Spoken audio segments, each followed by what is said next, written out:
I had given up hope of ever reconnecting with my granddaughter, Emily.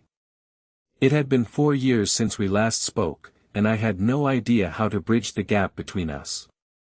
I had always been a bit of a workaholic, and after Emily's mother passed away, I became even more consumed by my job. I didn't realize the impact my absence would have on Emily's life. As the years went by, I could feel the distance between us growing. I would send her gifts and letters, but she would never respond. I tried calling her, but she would never answer.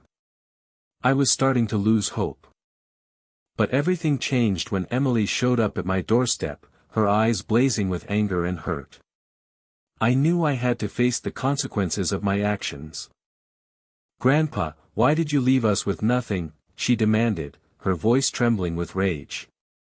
"You're always talking about how much you love us, but it's just words.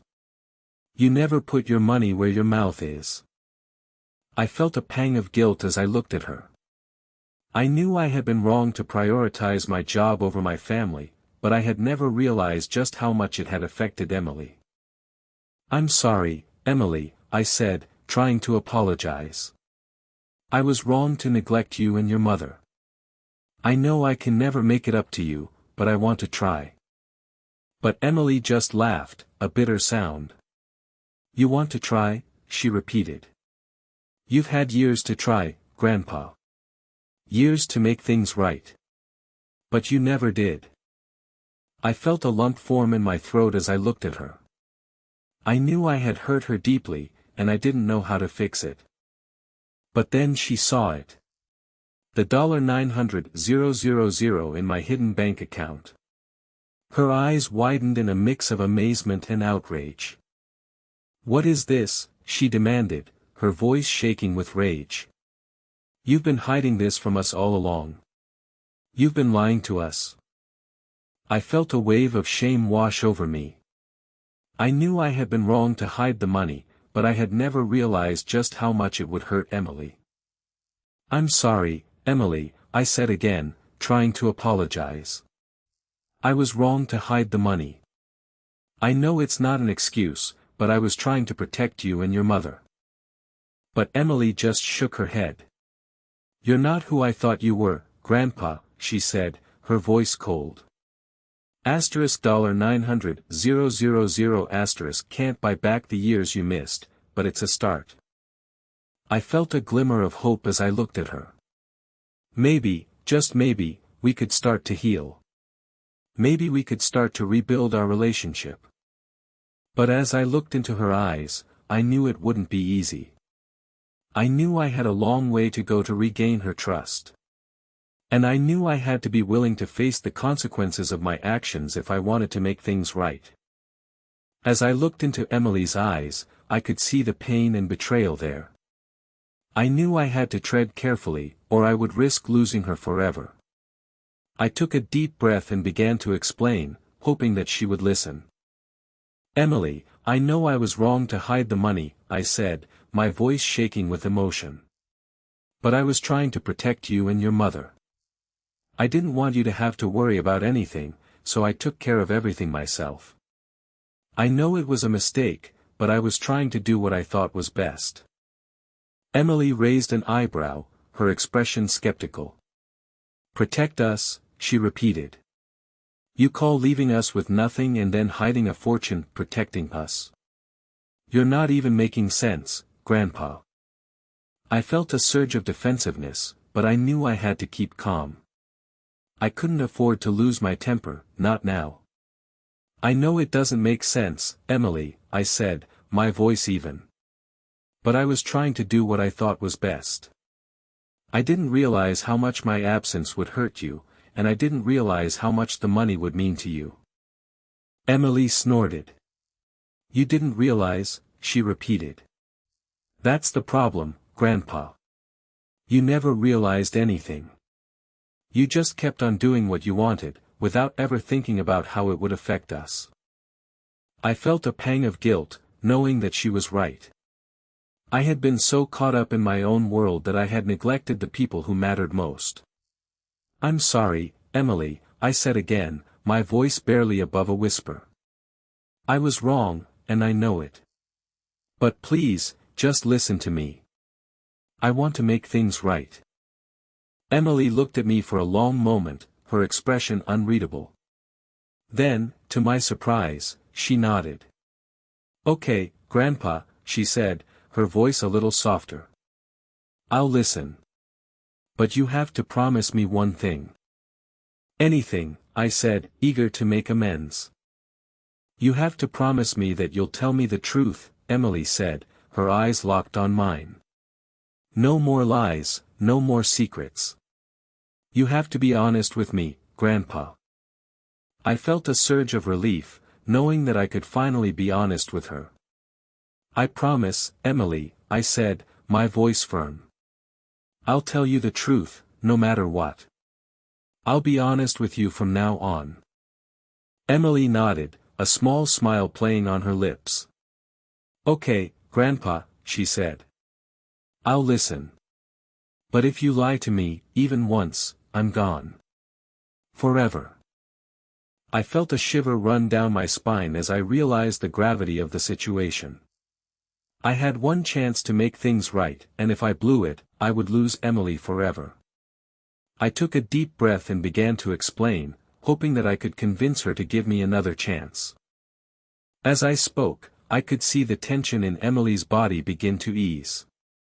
She listened intently, her eyes never leaving mine, and I could sense her beginning to understand. But just as I thought we were making progress, she asked a question that threw me off guard. Grandpa, who else knows about the money? She asked, her voice low and suspicious. I felt a surge of panic as I realized that I had to tell her about my business partner, Jack. I had trusted him with the secret, and I knew that he would do anything to keep it hidden. But I also knew that I had to be honest with Emily, no matter what. Jack knows, I said, my voice barely above a whisper. He's my business partner, and I trusted him with the secret. Emily's eyes narrowed, her expression darkening. Jack, she repeated. I don't trust him, Grandpa. He's always seemed slimy to me. I felt a surge of defensiveness, knowing that Jack was a good man. But I also knew that Emily had a right to be suspicious, given everything that had happened. Jack is a good man, Emily, I said, my voice firm. He's been my partner for years, and I trust him with my life. But as I spoke, I couldn't shake the feeling that I had just made a mistake.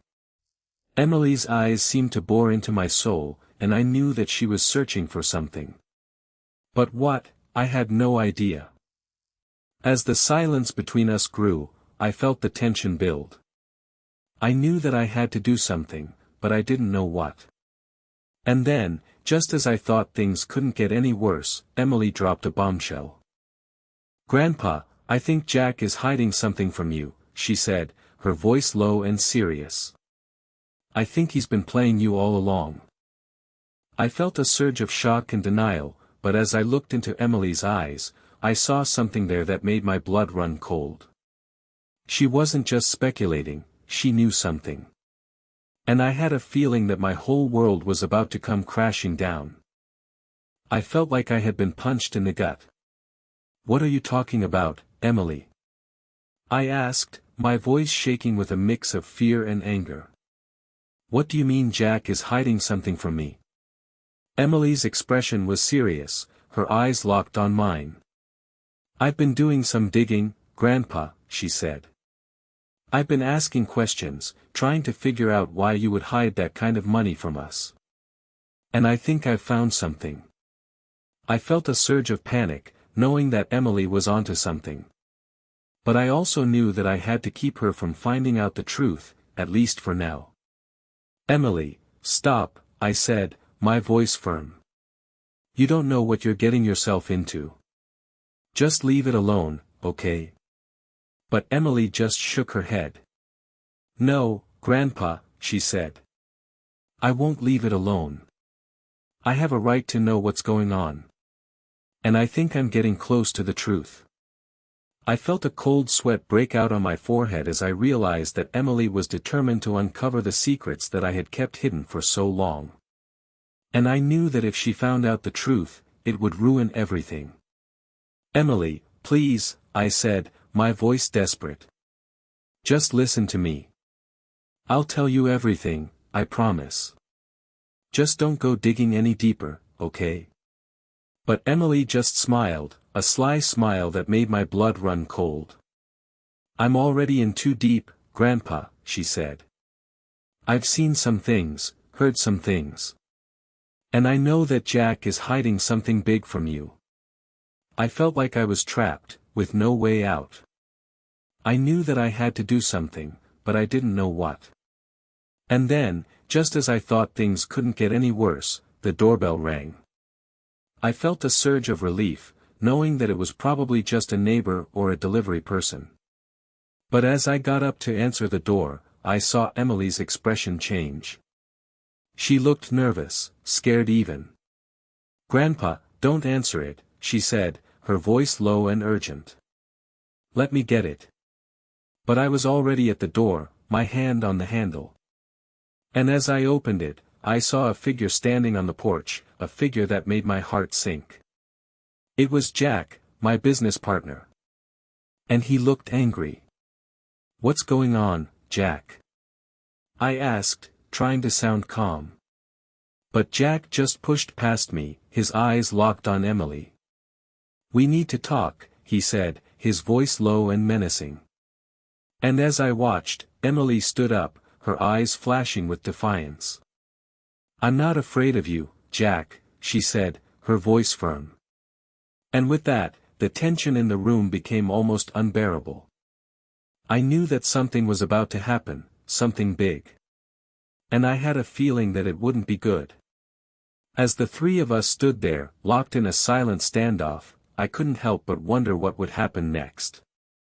Would Emily finally uncover the truth? Would Jack's secrets be revealed? And what would happen to our family, once the truth was out? I had no idea, but I knew one thing for sure, our lives would never be the same again. The air was thick with tension as we stood there, the silence between us almost palpable. And then, just as I thought things couldn't get any worse, Jack spoke up. "We need to talk, Emily," he said, his voice low and menacing. "You're getting close to the truth, and I need to stop you." Emily's eyes flashed with defiance, but I could see the fear lurking behind them. "I'm not afraid of you, Jack," she said, her voice firm. But I could see the doubt in her eyes, the uncertainty. And I knew that she was in grave danger. I had to do something, but I didn't know what. And then, just as I was about to intervene, Emily spoke up. "I know what you're hiding, Jack," she said, her voice firm. "And I'm going to expose you." Jack's face turned white with rage, and I knew that we were on the brink of something big. Something that would change our lives forever. The room was electric with tension as Emily's words hung in the air. Jack's face was twisted with anger, and I could see the veins bulging in his neck. I knew that he was on the verge of losing control, and I had to do something to calm him down. "Jack, wait," I said, trying to sound calm. "Let's talk about this." But Jack wasn't listening.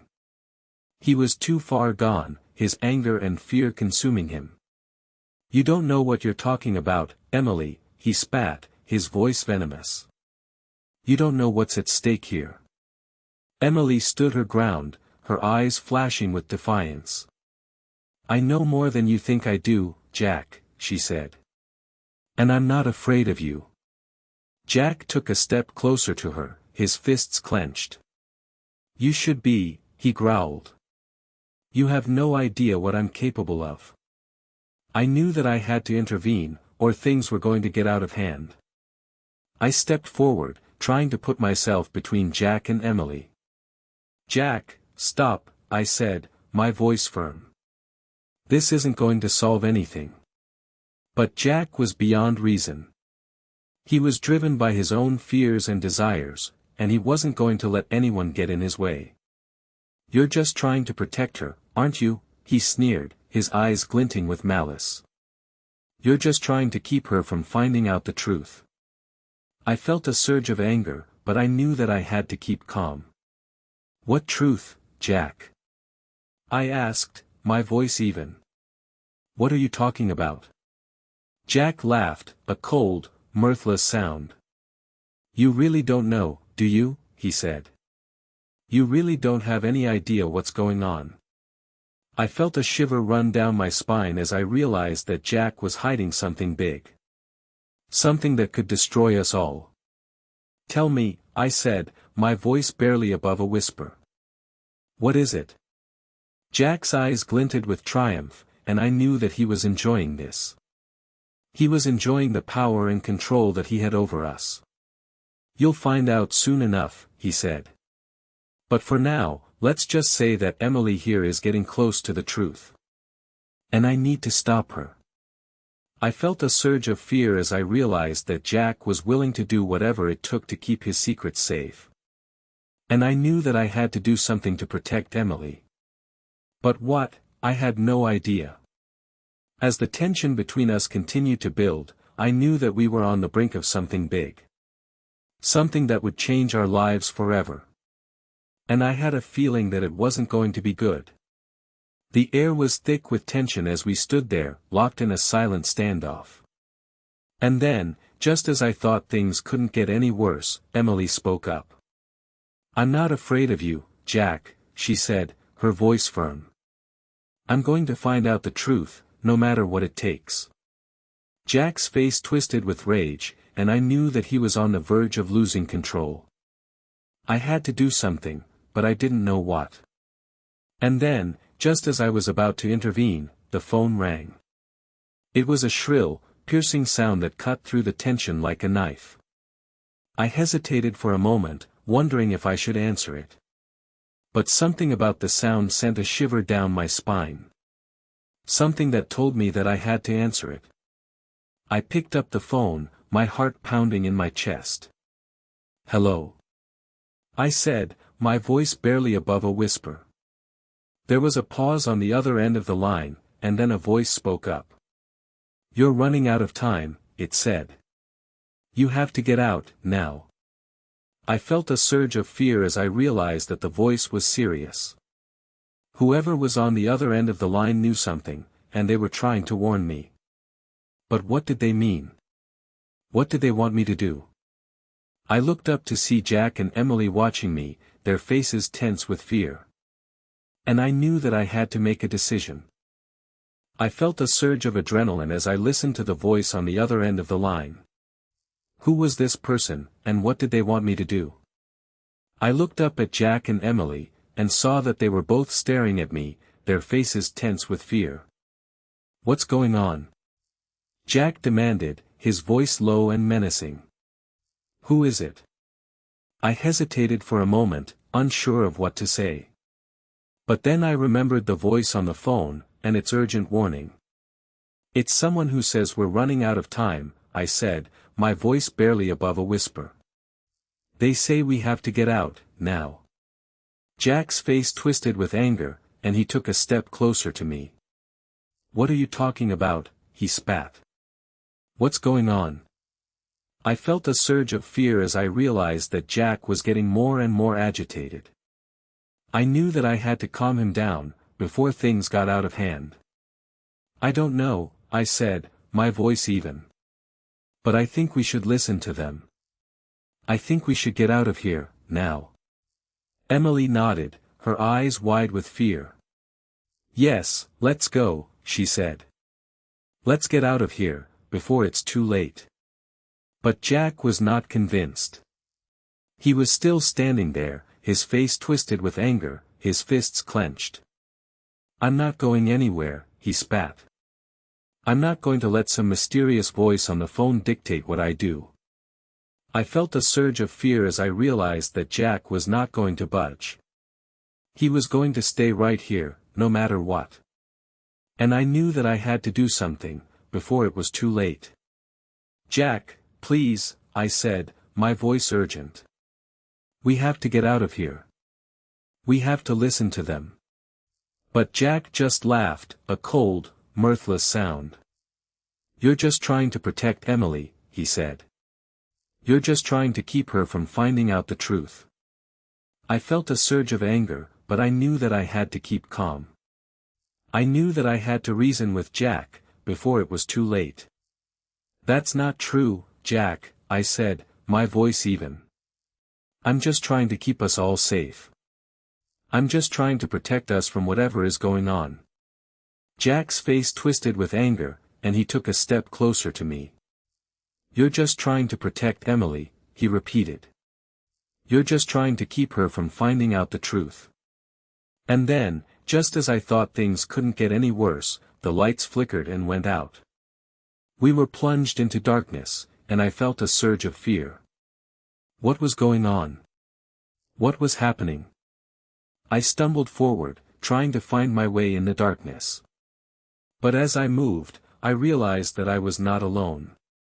There was someone else in the room, someone who was moving quietly through the shadows.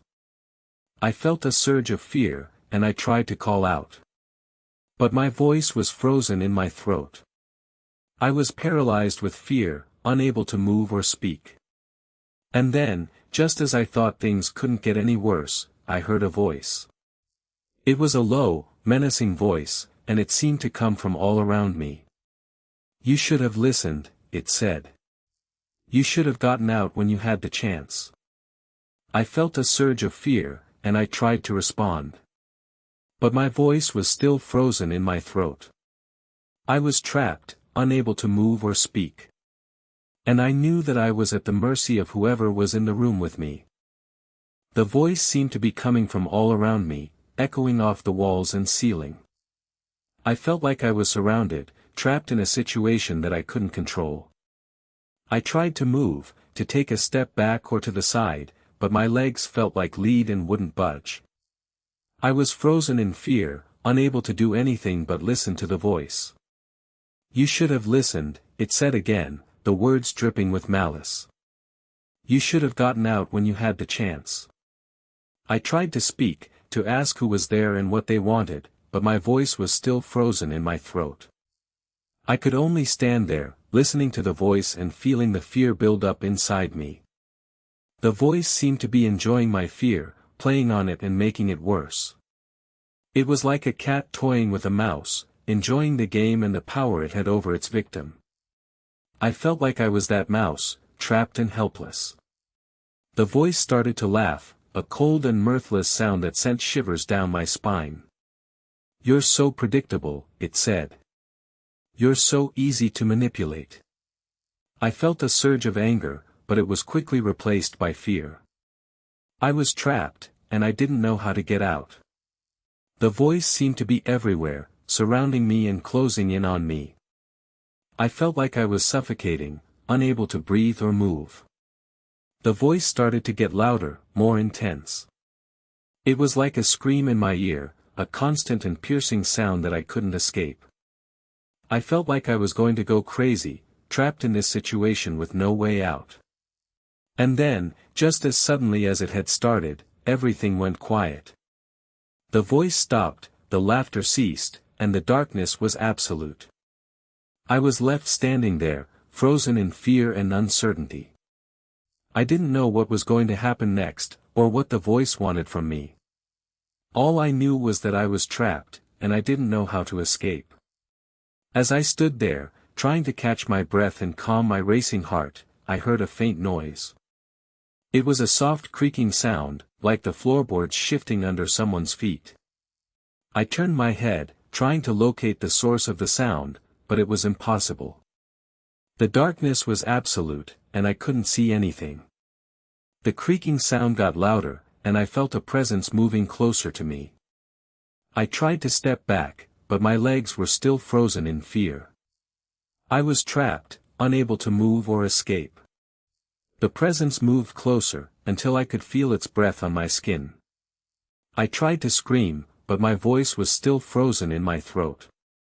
And then, just as suddenly as it had started, everything went black.